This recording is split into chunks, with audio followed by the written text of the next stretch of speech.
Okay, so we're going to get started here. I'm just getting everything prepared. So first, thanks everybody for coming once again to the Story of Michael phase writer discussion, where I talk about my book, its progress, and how you can benefit from this. In general, we just kind of, I go over what I've been doing for the past 2 months, usually wrap it up in about a month's worth of work on my book, The Story of Michael. And this is all post-writing and pre-publication. So this is before I've published the book, but after I've completed writing most of the chapters. And this way you can join in for a clearer understanding of what you could do for your book and use my experience as an example. So first of all, hey everybody, thanks for joining me for the fourth phase of my book. This is what I'm calling the marketing phase of the book, but really it means what to do to prepare for marketing your novel or book, how to promote your book, and learning your book's strengths or weaknesses in the market. So this is taking what you've already done and learning how to adapt it for the wide audience that you will hopefully reach. So the outline originally looked something like this. Start of the event would be my marketing process, what seems to help me and what doesn't, tough decisions I've had to make as an author, how I manage my time, taking my art public, and discussing y'all's questions.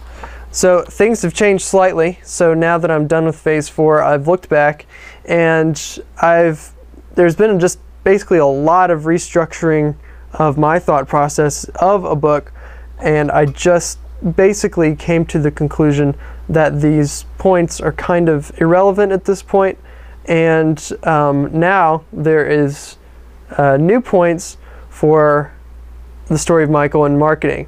And I really, for this event, am focusing on specific things that you can do to actually help you. They're not going to just be broad subjects. It's going to be things that I've actually implemented into my stuff, into my process. All right, so where should you start when you have begun to market your novel? Well, for me, I always start too big, and I have to work in reverse.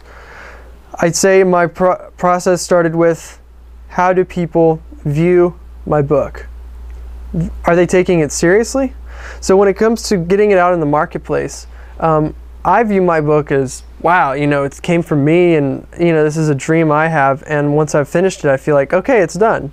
But that's not really the case, because when you write something, it sounds totally different to what you already know about the book and what somebody who has never been inside of your own mind perceives the words on text to mean. So it can be a lot more different than what you originally are intending it to be. This led me to rethink my current status and position of the book, The Story of Michael. This is what led me to redesign the front of my website. I felt that it was not up to par with other great designs that I've seen out there for not necessarily books, but just high caliber art. And that doesn't mean that I am high caliber art now. It just means that I realize that there's some really good stuff out there, and in order to compete with them, you have to be pretty good. If a publisher were to stumble onto my old website, I would have sent them running. It was pretty disgusting, and the design, the program I used to design it, which was iWeb, does not offer a whole lot of functionality. So after learning some coding, some HTML, CSS, and a little bit of PHP, I've been able to tailor my own website from scratch. Although it is a very simple website, the design I did all by hand in the first week. So now when you go to thestoryofmichael.com, you will see a brand new website completely redesigned from scratch. The blog is still connected to it though. This is just the front page where I will sell my book when it's released. It also provides you with author information, about the book, contact information, and possibly some more pages. Hopefully not too many, because that would be a lot of work, and I might just stick to the blog for that, which is a WordPress blog, if anybody was curious. Oddly enough, I looked forward to the site redesign more than I looked forward to writing the marketing copy. So I kind of got used to website design, and marketing copy, it's a whole new ballpark. This is kind of where I'm going to be spending a lot of the time tonight, how to write marketing copy, which is, copy in general is what language you use on an advertisement or text on, it could be the inside cover of a book, for instance. So for the story of Michael, it could be the back cover or the inside flap that you see when you go to the bookstore. I'll cover that more in a minute. Alright, so before I go on about the copy, let me first say I found some great places to get feedback about your websites. So if you guys also have a website or are thinking of making one, this is advice will help you. One of which I will mention, called conceptfeedback.com. It's a great place where you can post a website or design in all sorts of categories. For me, it was the book, and creative. Just you can actually go on there and see if you can find it. I signed up and posted my website. I got several okay criticisms and one really thought out one. So it's worth the time to go over there, post your website or design. You could sketch it out and just post it. Give them some questions, and the community will come answer the questions as best they can. It's people, anybody can sign up and anybody can give advice, but one guy that got back with me happened to know a lot about marketing and how to write copy. So I was grateful to have his advice for free, and that was something I'm going to take into account later on. So it's great, honest feedback. And some of these people are professionals, some of them are amateurs, but either way, it's still valuable to have that knowledge. The other places you can get reviews are mostly forums that talk about website design review. So if you Google website design reviews, there are places where you can post your website links and people will go there and look at them and give you feedback. I didn't spend a whole lot of time on the forums because it takes so much time to sign up for forums and all that. So basically, if you get some good remarks from your friends and family, that's good. Just keep going as you normally would, but great design is hard to come by, so do your research and figure out what's good for your specific product. Okay, so you are going to find that most book websites usually are mainly focused on selling and information about the author. So keep in mind, if you are designing a website, keep that in mind if you are designing a website. That can be something that helps you and hurts you. So if you have a whole website designed specifically to sell a novel, it can come across as very crappy and cheesy, and somebody might think, oh, this guy's only in it for the money.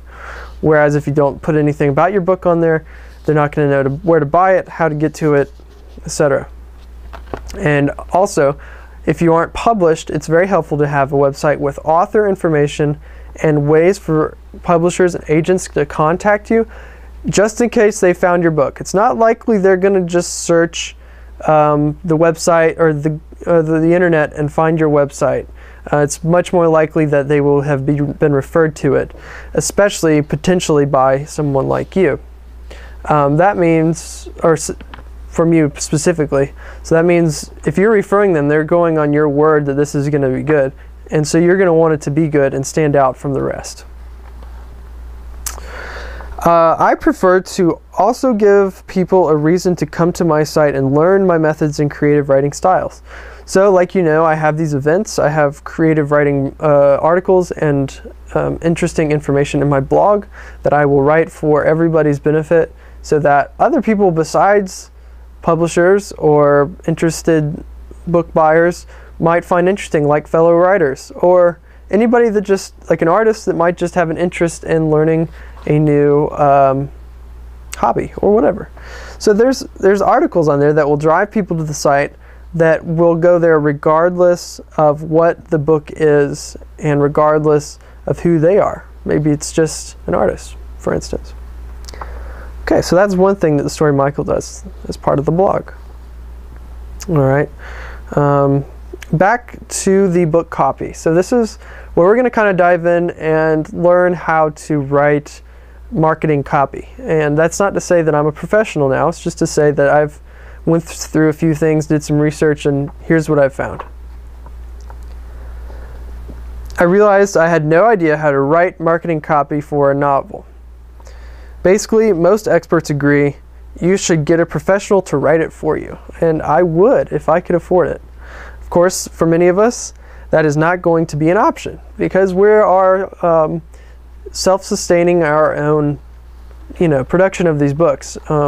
And if you have a book or some type of writing that you're doing, it's not exactly easy for you to go out and hire a professional copywriter and get great copy for your book. And usually the books that have the best copy already are published. So if you can tackle marketing copy now, you will be ahead in the long run because the publisher will see that you've done your work and research into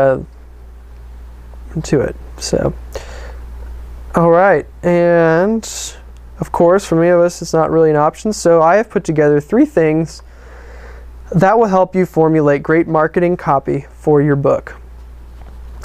1, if it is a fiction book, it's better to not to try to summarize it. As you've probably seen on my website, I have summaries of the Story of Michael.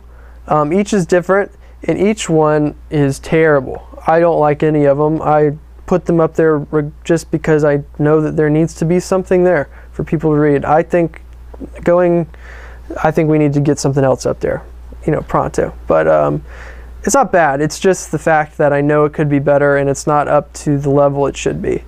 So that being said, summaries for fiction books just isn't a good idea. And according to this book I've read called Putting Your Passion into Print, it's actually better to provide a sample of the book, which many of you have asked me for, and I'm not trying to dodge that, and reading that in the book solidified it to me even more that I definitely need to get you guys something to read from the Story of Michael that's an actual piece of the manuscript. So thank you for being vigilant and asking me for it, and I will reward your efforts with something, and I'll let you know what that is later. Okay, so this is what I plan to do on the website and the packages I send out. This doesn't mean you can't write about the style or the author. It's good to have copy that is meant for the press release style of talking about the novel and the author in a factual way, also known as third person, so that you can sound very objective and people who read it will understand what's going on. This is mostly practice for displaying your book as very professional. So you need to figure out how to get that accomplished. It just means fiction books are likely to be hard to summarize in a few quick paragraphs, which is true. That being said, some publishers and agents will require a summary of your book, but think about it this way. Obviously, if they're a publisher or an agent, they've read tons and tons of summaries. They're going to know what they're getting into. They'll see the story behind it. If you're not good at copywriting, you might get away with it in this case, but still, if they see something great, it may save them the trouble of even bothering to read your book before they sign you. So you never know. I'm just saying, you better be prepared. So this is all according to, I may have taken a little bit of this out of context and applied some of my own opinion. But if you guys want to check out that book, it's called Putting Your Passion into Print. And I'll have a link to it on the transcript for this video once that is up.